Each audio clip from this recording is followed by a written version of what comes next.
ক্যারামেলের মধ্যে পাকা কলা দিয়ে এত সুন্দর ডেজার্ট তৈরি হয়, না দেখলে তো বিশ্বাসই করবেন না। নমস্কার বন্ধুরা, মন কিচেনে আপনাদের সবাইকে স্বাগত। আশা করি আপনারা সবাই খুব ভালো আছেন। আজকে রেস্টুরেন্টের মতো ঘরে তৈরি করা একটা ডেজার্টের রেসিপি আপনাদের সাথে শেয়ার করছি। তার জন্য উনানে একটা সসপ্যান বসিয়ে দিয়ে আমি 500 গ্রাম দুধ দিয়ে দিচ্ছি। দুধের পরিমাণটা আপনারা কম বেশি করে ব্যবহার করবেন।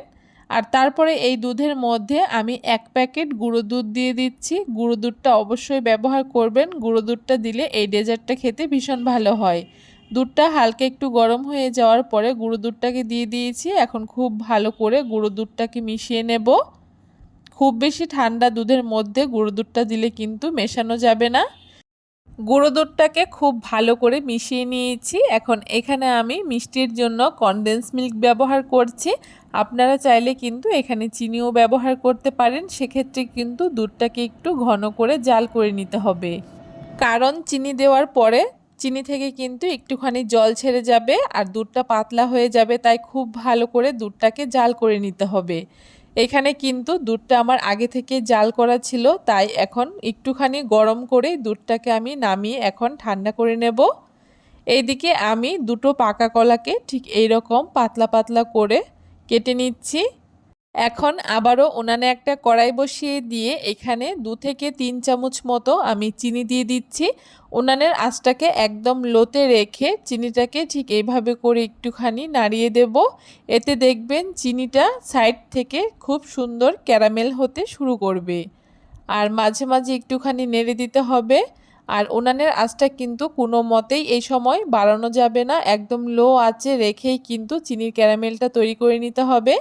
যখন খুব সুন্দর একটা ব্রাউন কালার চলে আসবে তখন কিন্তু অল্প একটু জল দিয়ে দিতে হবে, তা না হলে কিন্তু চিনির ক্যারামেলটা পুড়ে যাবে আর এর স্বাদটা একদম তেতো হয়ে যাবে।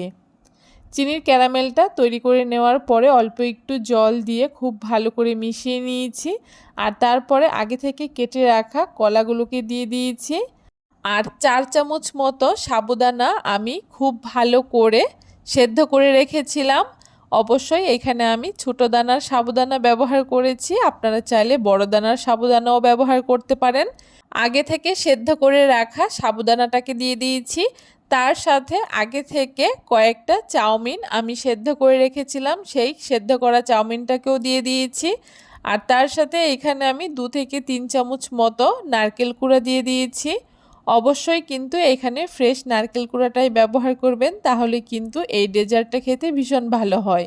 এখন সমস্ত কিছু একসাথে খুব ভালো করে মিশিয়ে নিচ্ছি। মোটামুটি 2 থেকে 3 মিনিট মতো মিডিয়াম আঁচে এইগুলোকে একটুখানি রান্না করে নিতে হবে। এখন এটাকে আমি নামিয়ে একটা গামলার মধ্যে ঢেলে নিচ্ছি।